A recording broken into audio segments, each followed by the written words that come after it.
ውጪ መድረክና ሽሬ ቢጫ ለብሶ ነው ወደ ሜዳ የገባው።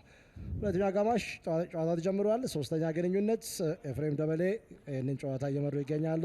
የመጨረሻ ጨዋታቸው ኢትዮጵያ ቡና ከወልዋሎ ዓዲግራት ዩኒቨርሲቲ ጋር እዚህ ሜዳ ላይ አንድ ለአንድ የተለያየበት ጨዋታ እንደነበር የሚታወስ ነው። የበለጠ ከመጀመሪያ አጋማሽ ይልቅ ሁለተኛው አጋማሽ ላይ ተደጋጋሚ የጎል ማግባት እድሎችን እየፈጠረ ይገኛል።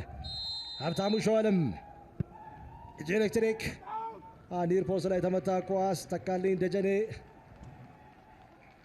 ሽመክት ጉግሳ ሁለተኛ አጋማሽ የውጤት ለውጥ የለም። ኤሌክትሪክ የተጫዋች ጉዳት ደርሷል። ኳስ ሴንሲቲቭ ቦታ ሄኖክ ገብረ ሕይወት አሰላ ተወልዶ ያደገ ተጫዋች ነው። ከታች ካደጉ ተጫዋቾች መካከል አንደኛው ነው ሄኖክ። እንግዲህ ከጨዋታ ውጪ አይደለም። ቢኒያም ላንቃበው ምናልባት በዚህ ሰዓት ባላን ግንኙነት አስደናቂ ቴክኒክ ቢኒያም ላንቃበው በፍጹም ቅጣት ምት ክልል ውስጥ በረከት ጥፋት የተፈጸመበት ይመስላል። ቆንጆ ነው ቢኒያም ቆንጆ ነው። ያሁኑ እንቅስቃሴ ከሚታየው አንጻር ብዙ ጎል የሚያስተናግድ አይደለም። ጎል አልተቆጠረበትም። አቤል ሐሰን ሁሴን ያሬድ ምናልባት ሐሰን ሁሴን ኳሱን አውጥቷል።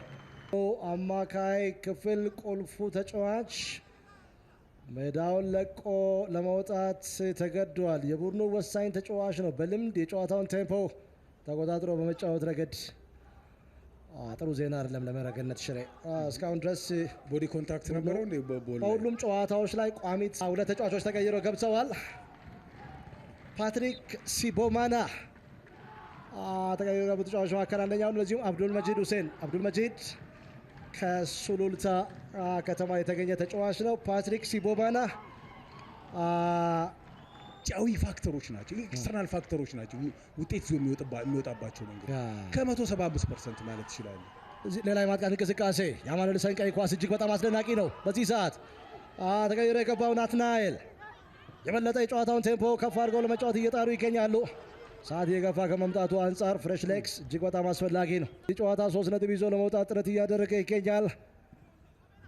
ከጀርባ የሚጣል ኳስ አንተነ ኳሱ ለማንም መድረስ አልቻለም።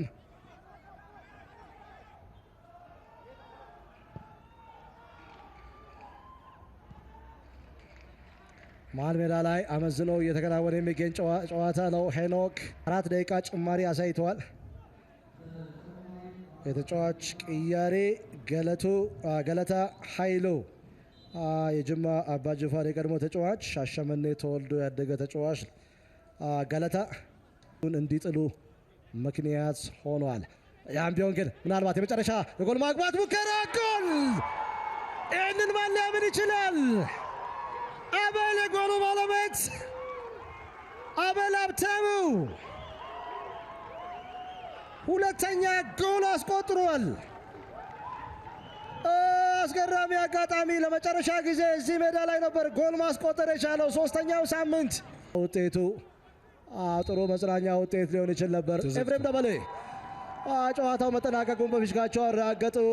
አቤል ሀብታሙ ጅማ ተወልዶ ያደገ ተጫዋች